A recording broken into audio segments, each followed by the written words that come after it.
Hello students, welcome to Tapovan group of school education channel. आज हम standard 6 तो social science subject में हमारा ये 8th चैप्टर है द ग्लोरी ऑफ भारतवर्ष, उसके बारे में हम डिस्कस करेंगे। तो सबसे पहले इंट्रोडक्टरी पैरा से शुरू करते हैं। We have learned about history of ancient India from the stone age to 8th century.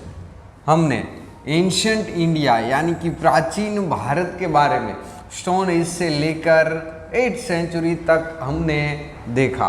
We have gather information about the rural and heritage of various age. हमने heritage of various age and rural के बारे में हमने information इकट्ठा की। India is a huge nation like a sub continent since ancient time. People of various tribes and sub-tribes have come to India as they were attracted towards our prosperity। वो हमारी कई सारे लोग हैं, वो कई सारी ट्राइब्स है, वो इंडिया में अट्रैक्ट हुई। उसका मेन रीज़न था कि हमारी prosperity. Due to this the diversity of Indian culture creates a confluence of diversity. इसी की वजह से कई सारे लोग यहाँ पर इंडिया के अंदर आए, तो इसकी वजह से डाइवर्सिटी का क्या हुआ कि संगम दिखाई दिया। Jawaharlal Nehru has called it unity in diversity. Jawaharlal Nehru ने क्या बोला? Unity in diversity.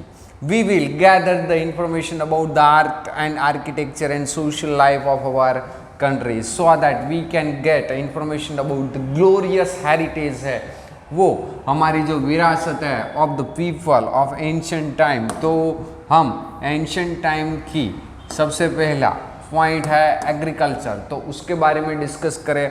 We get maximum food we consume and things we use in our daily life from farm product.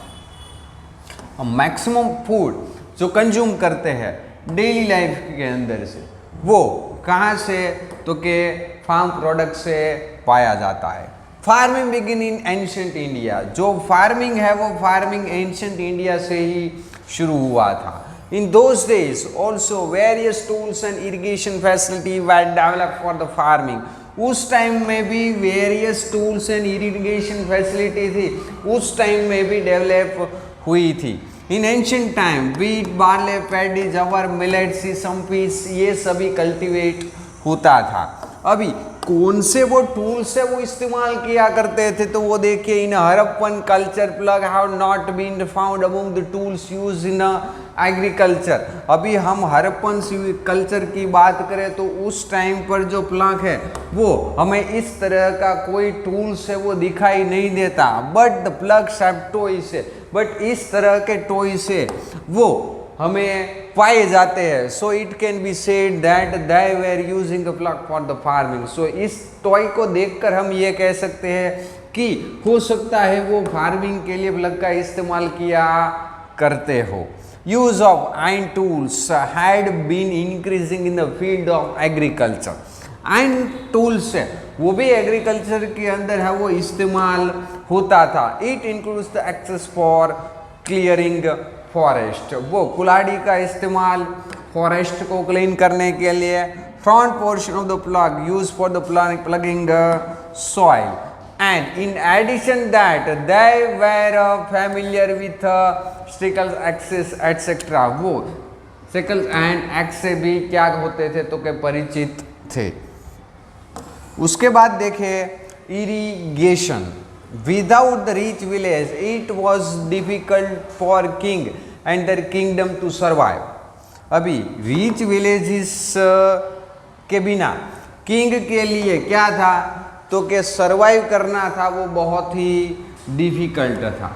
Just as new tools and seedings were important step for the development of agriculture, irrigation also prove to be very useful. Agriculture के development के लिए irrigation है वो बहुत ही useful रहा। At this time canals है, wells, lakes, artificial reservoirs है, ये सभी है वो बनवाए गए। उसके बाद बात करें कि एंशिएंट इंडिया रूरल लाइफ की बात करें। Rural life ancient India. Life in the village of north and south was as follows. North and south की बात करें, the head of the village was called Gram Bhojak in the north India. North India के अंदर जो village का head था, उस head को क्या कहते थे, तो कि ग्राम भूजक के तौर पर जाना जाता था। Usually people from the same family remain the post for generation. This post was hereditary. अभी ये पोस्ट हेरेडिटरी थी। सो इसी की वजह से क्या होता था कि सेम फैमिली मेंबर यानी कि जो विलेज हेड है उसका ही लड़का है इस पोस्ट पर आता था। Gram bhojak used to be the biggest land owner in the village. अभी ग्राम भोजक है, वो ग्राम भोजक जनरली क्या होता था, तो के land owner, biggest land owner village का होता था। This land owner use to keep people on rent to do farming. अभी ये क्या करता था, तो के बिगेस्ट लैंड ओनर था, इसलिए वो अपनी लैंड है वो रेंट पर है, वो फार्मिंग के लिए देता था। King also give him responsibility of the collecting revenue. अभी किंग भी क्या करता था कि किंग भी उसको रेवेन्यू कलेक्ट करने के लिए अपॉइंट करता था और रिस्पॉन्सिबिलिटी देता था। He look after the law and order situation also.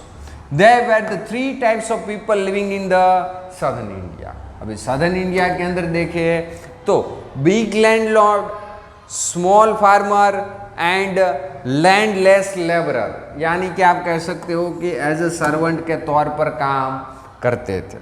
अभी लाइफ इन टाउन की बात करें तो most of the cities were capital of मा जनपद्स। अबाउट 2500 ईयर्स अगो की हम पहले की बात कर रहे हैं।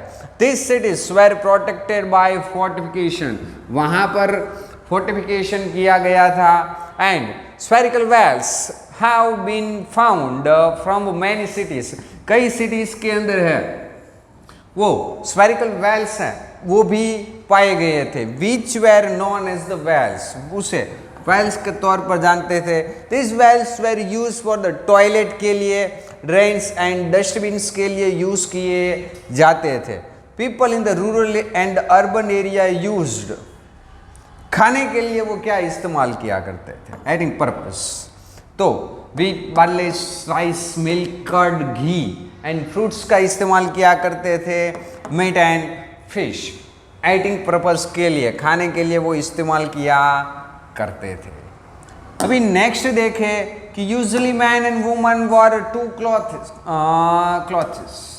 The cloth they wore on the lower part of the body was called, lower part को कवर करने के लिए जो पहनते थे उसे निवी के तौर पर। And the cloth worn on the upper part of the body, body के अपर पार्ट में, तो वो क्या कहा जाता था, वास के तौर पर जाना जाता था। अभी कई बार है वो क्या करते थे कि दुपट्टा है वो दुपट्टा लपेट लेते थे अपर पार्ट पर, तो ये क्या, तो कि अधिवास के तौर पर जाना जाता था।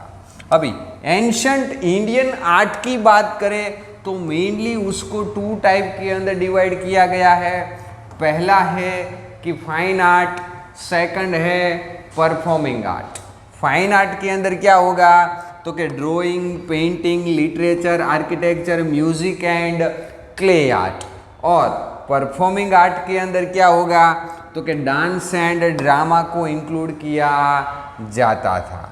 अभी नेक्स्ट देखें लिटरेचर इन इंडिया। अभी इंडियन लिटरेचर को मेनली 3 सेक्शन के अंदर डिवाइड किया गया। पहला religious literature, second non religious literature and third one is description by the foreign travellers. तो रिलीजियस लिटरेचर की बात करें तो Vedas are included in the oldest literature of India. Veda को ओल्डेस्ट लिटरेचर इंडिया का कहा जाता है। There are mainly 4 Vedas, Rigveda, Yajurveda, Samaveda and Atharvaveda. Brahmana text and Aranyakas were created to explain the Vedas, in which Shatpath Brahmin, Gopath Brahmin and Brihandaranyaka may be considered as the most important. इन तीनों को consider most important के तौर पर consider किया जाता है. Apart from this, Ramayana and Mahabharata epics are triangle confluence of ancient Indian society, culture and religion. अभी society, culture and religion का संगम है, वो किसके अंदर देखा जाता है? एंशिएंट इंडिया की सोसाइटी, कल्चर एंड रिलीजन का संगम हम रामायण एंड महाभारत के अंदर देखते हैं.